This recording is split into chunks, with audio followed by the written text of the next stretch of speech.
पाहता एबीपी माझाचं खास bulletin Mumbai east west. मंडळी, मुंबई ईस्ट वेस्ट म्हणजे मुंबई आणि आसपासच्या महानगरांचं स्वतःचं असं हक्काचं बुलेटिन। सुरुवात करूया या बुलेटिनला एका मोठ्या बातमीनं।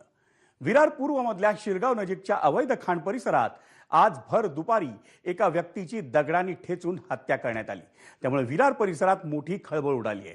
आत्माराम पाटील असं मृत व्यक्तीचं नाव असून ते आरटीआय कार्यकर्ते असल्याचं सांगण्यात येत आहे। धक्कादायक बाब म्हणजे मंडल अधिकारी प्रभाकर पाटील यांच्या समोर ही हत्या झाली।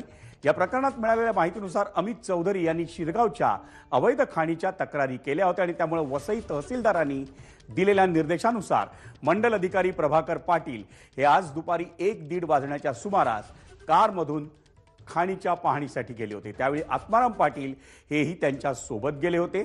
आरोपी खाणमालक महेश पाटील आणि 10-12 जणांनी लाकडी दांडे, दगड आणि लोखंडी पहार घेऊन त्यांच्यावर जीवघेणा हल्ला केला।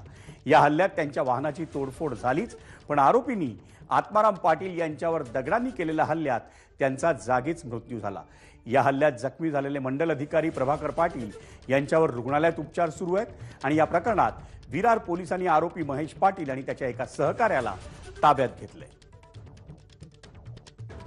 फिर्यादी आहेत मंडळ अधिकारी हे किरकोळ जखमी झालेले आहेत, परंतु यातले जे आत्माराम पाटील आहेत तर यांना दगडाने ठेचून त्या ठिकाणी मारण्यात आलेले आहे, ज्यामध्ये तिथे जागेवरती त्यांचे मृत्यू झालेला आहे। या प्रकरणी काही आरोपी अटक आहेत आणि बाकी जे निष्पन्न झालेले आरोपी आहेत या आरोपींना पकडण्यासाठी आमच्या सर्व टीम आहे त्या फील्डवरती आहेत आणि लवकरच आम्ही त्यांना अटक करू।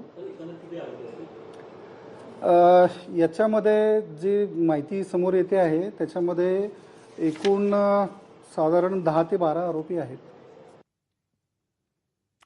विरार पूर्वच्या शिरगाव परिसरात खाण मालकाकडून झालेल्या जीवघेण्या हल्ल्यात मृत पावलेले आत्माराम पाटील यांच्या कुटुंबियांनी विरार पोलीस ठाण्यात आज ठिय्या आंदोलन करून न्यायाची मागणी केली।